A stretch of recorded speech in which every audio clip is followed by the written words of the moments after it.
Hi, this is Tim from RCNewb, and we're here with another unboxing video. Today we're going to unbox the Foxx S911 or 911. This vehicle I received as a review unit from GearBest.com. It's not a, it hadn't been a website that I had heard of much before, so I checked them out. They do offer a wide variety of products, outside of RC cars and whatnot. But they do offer a lot of RC vehicles. The manufacturers you may or may not have heard of. Some of them are they're not necessarily the most mainstream. We'll just put it that way. But anyway, they sent this to me for a review, and I'll give it my honest opinion, and we'll do an unboxing of it, and we'll do a shakedown, and we'll do a couple other videos. Just looking at the box, it looks like a very fun vehicle. It's a 1/12 scale. Monster truck. Two-wheel drive, brushed motor. Looks really cool, but looks can be deceiving. The controller looks interesting. I haven't really encountered anything that has that form factor to it before, so that's going to be interesting to see how that fits and feels in my hand when I'm using it. But that's enough talking about this. Let's open it up and see what's inside. Now, I should mention that this vehicle, I know it is under $30 on GearBest.com. So,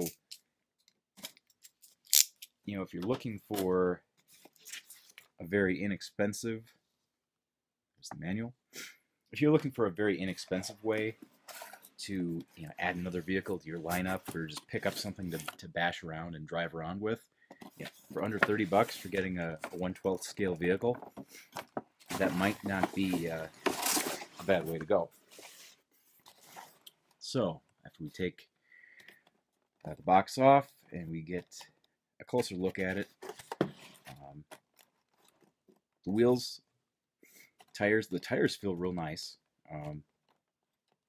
They look a little, I want to say, foamy. They feel good. Feels like they have a lot of grip.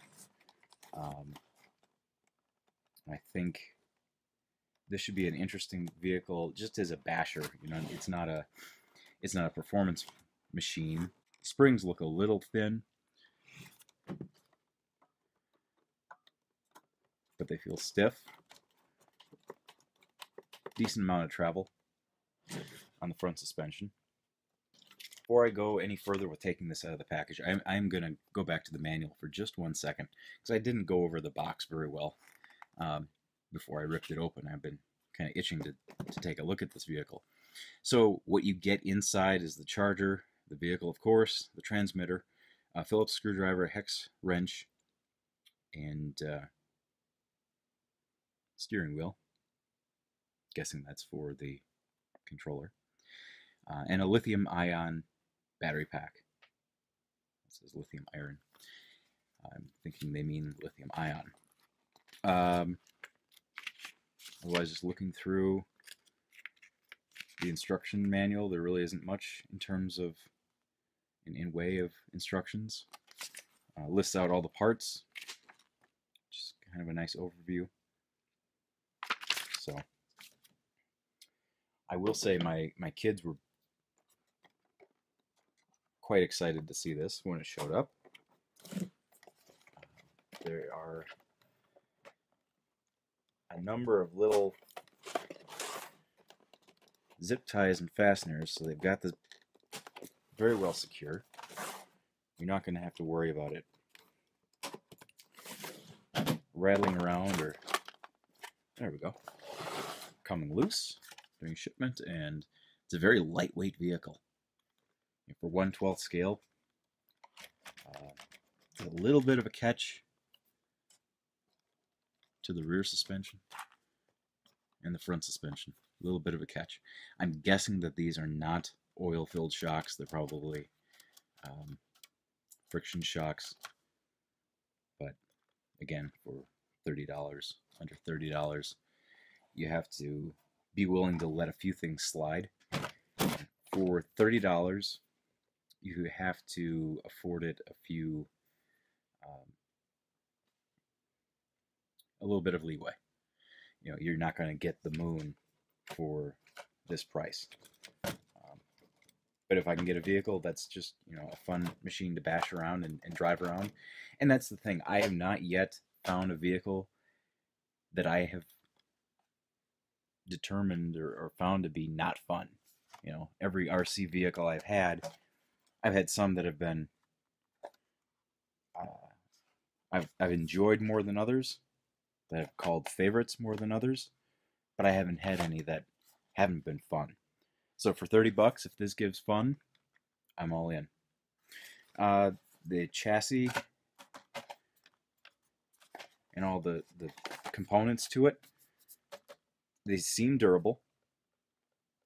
A little bit of flex, but not too much for the bumper. I don't intend on slamming this into too much stuff, but we'll see how it holds up. Suspension components look good. Looks like there is a bit of a overfilm on the body. We'll peel that off later. So the body will be a little bit more shiny. Give you a little bit closer view of the rear suspension and those components. Now, why don't we just take the body off real quick? Body pins come out very easily.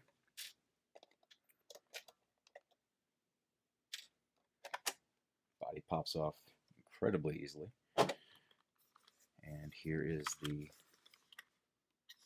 underside. Here's our battery compartment. Release those latches. Interesting battery connector. Looks almost like a Tamiya or Tamiya connector, but it's not. Definitely is not. Motor's enclosed. This does run on a 2.6 gigahertz radio. Body mounts feel good. There's a little bit of flex to those, which you're not going to want a lot of flex, but if you're intending on having this be a bashing vehicle, you're going to want it to have a little bit of give. There is not much, just looking at some of the turnbuckles and things, you know, there's a lot of plastic components on this vehicle. Again, for the cost, I wasn't expecting a lot of metal components, to be honest with you. It does have bearings rather than bushings. Give you a nice shot inside the wheel. This will be an interesting vehicle.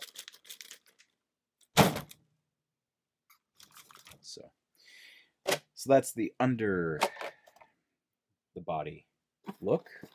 We still have some more pieces and components to pull out of the box. Let's go ahead and do that right now.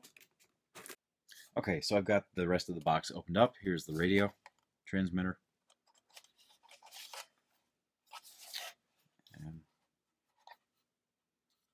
quality isn't exactly what I've seen on other models, other vehicles, but again, for $30, I wasn't expecting too much. Feel-wise, it doesn't feel bad. I will say that. It does not feel bad. And now I know where the steering wheel does go. It does go for the controller. Looks like we have one more box to open. It's like the gift that keeps on giving.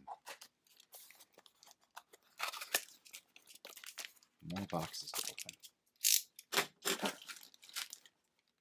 There we go. Alright, so after I opened up the last box, here's our charger. And we've got a bag with a couple other components. in it. Here's our wrench for the wheels, steering wheel for the remote, screwdriver,